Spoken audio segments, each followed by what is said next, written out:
welcome back to my YouTube channel. In today's video, I will be showing my updated egusi recipe. I have a very old one that's very down somewhere in my channel, but we're not looking at that one. All right, this is my updated egusi recipe. And before we get right into the recipe, if you're watching this video and you haven't subscribed, please, I beg you, in the name of the Lord, please click on that button, subscribe, like, comment. Let me know what you think about the food you're about to see. Let me know what else you'd like to see on my channel. I'm trying to do not just food recipes, I'm trying to do a mix of different things that are somehow connected to food as well, but just not only recipes. So let me know what else you'd like to see on my channel. I'll be happy to definitely try to make that happen. The first part of this recipe is cooking your protein. I'm just using chicken, which I will be seasoning very lightly, as I will need the broth for this egusi and you don't want it to change the traditional taste of your soup.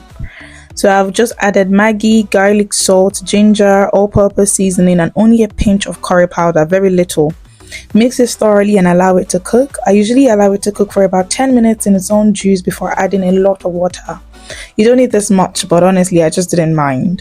Here are the peppers that I will be using for this recipe: red bell peppers, scotch bonnet. I'm just using one scotch bonnet, so I didn't want it to be very hot. You need tatashe and some onions as well. I like to use a lot of onions because of the flavor it adds to the soup. Once your meat is done, just sieve this and extract the broth. Here are all the ingredients required for this recipe: the blended pepper mix, chicken broth, momo from my mother, who actually sent them cleaned because I would have cried my eyes out trying to scrape the dirt from it. So thank you, mommy.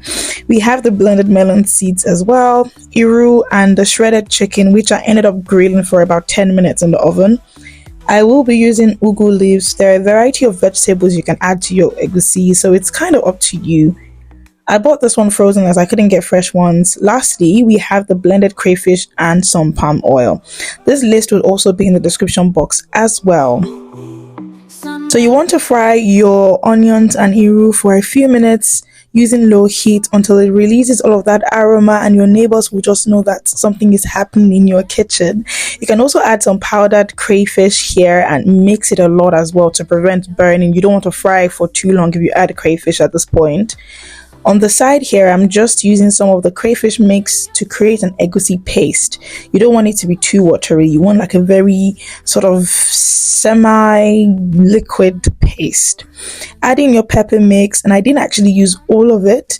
Just make sure that you're mixing thoroughly and then add some Maggi and let this fry for about 5 minutes. Once this is done, scoop in your egusi in little balls sort of and cover this to fry for a bit as well. You have to constantly check it and fry on low heat to prevent it from burning.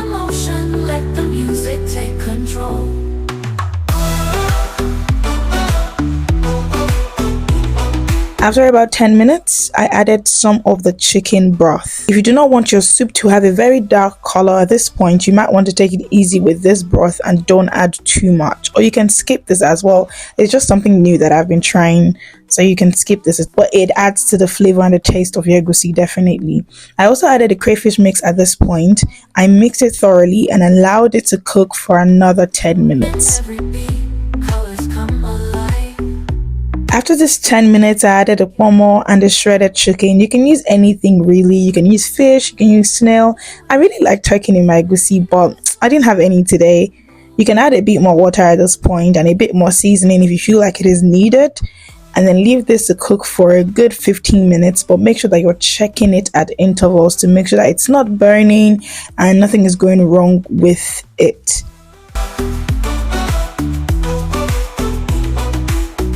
If you'd like to preserve the lumps in your egusi at this point, just be careful when you're mixing it. So just mix maybe on the sides or something, but I don't really mind, so I was just mixing it properly.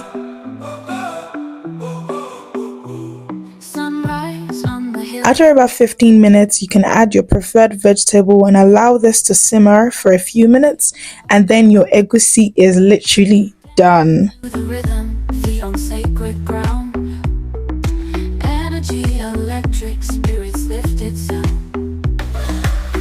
I know a lot of people will say egusi is best served with eba, but nothing beats pounded yam and egusi. Me, I'm having pounded yam with my egusi. But let me know in the comments what team you're supporting, eba or pounded yam. This egusi came out thick, which I absolutely loved and enjoyed. So thank you for watching. Will you be trying out this recipe? Let me know in the comments. Please remember to like, comment, and share with your family and friends. And I will see you in the next one. Bye.